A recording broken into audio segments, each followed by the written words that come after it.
Welcome to this video presentation here at Wimbledon Carriage Company, and here we have the Range Rover on a 65 plate. So I'm going to start off firstly by showing you around the outside of the car, and then we'll hop in and run through some of the controls on the inside of it from there. From the outside you can see it's a 5-door car with alloy wheels and tinted windows. We're going to start off inside the boot space for the vehicle first of all. The tailgate on this car will open electronically, as you can see. As we approach the back of the car, you'll also see we have reversing sensors. Plenty of boot space as well, along with that 60-40 split folding rear seat, should you wish to increase this space even further again.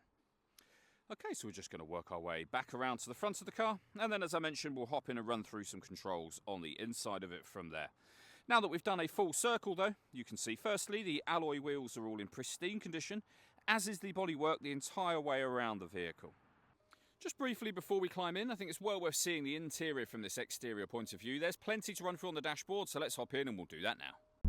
Okay, now that we're inside the car, we're going to start with the dials first of all. Over on that left-hand side, we have the rev counter and coolant temperature gauge. It'll also show you what gear this car is in. It's an automatic, so of course we're in park at the moment.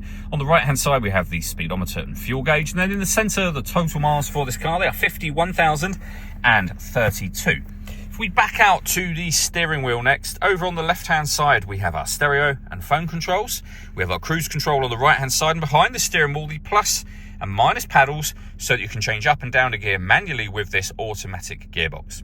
Into the centre next, we have the touchscreen for the car. So up on here, you're able to access your phone, your satellite navigation, which will open up to give you a nice clear colour display, as you can see. You can come back to the home screen from there whenever you wish to. We have our audio menu, of course, where you'll see we've got DAB, AM and FM radio. You can listen to your own music in this car. There's a number of ways you can do that, one of which is to pair up your phone for Bluetooth audio, as you can see. We've also got a climate control menu, so you can determine the direction the air is being distributed in. You can turn your air conditioning on and off. We have our heated front and rear screens as well. We do have physical controls for the temperature itself, which we'll come to in a moment. And we have a second screen over to this right-hand side just here. One of the menus, as you can see, says cameras on it. If we pop the vehicle into reverse, you'll notice there, of course, is the reversing camera with guidelines to show you what direction the vehicle is headed in relation to the image shown on screen. Below that, we have the physical controls I mentioned just a moment ago. So you can adjust the temperature within the car. You can push this in to adjust the heated driver's seat, and the same for the passenger driver's seat. And then the dial in the middle is where you can control your fan speed. We again have controls here for the heated front and rear screen, same as you can get on the main screen just above here.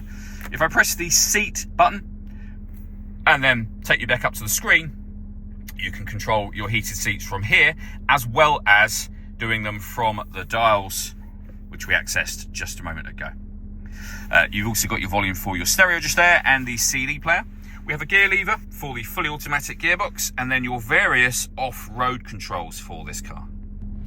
Last thing I wanted to mention is the panoramic glass roof. There is a button that will open that sunblind all the way to the back of the car. The glass section itself is fixed in position, but as you can see with this open, that lets in a huge amount of extra light to this cabin area. Last thing I wanted to mention is the paperwork we have for the car. So in the envelope here is the spare key, so 2 keys in total. We have the V5 registration document showing it's a 2-owner car from new, and then an online printout for the service history from Land Rover as well. And you can see on here services for 2016, 17, 18, 19, 20 and 22.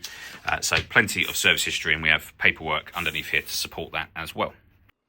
All that leaves me to say is thank you for taking the time to watch this video. If you'd like to come and see the car for yourself and have a test drive, or you'd like a live bespoke video tour, please feel free to give us a call here at Wimbledon Carriage Company. We'd love to hear from you soon.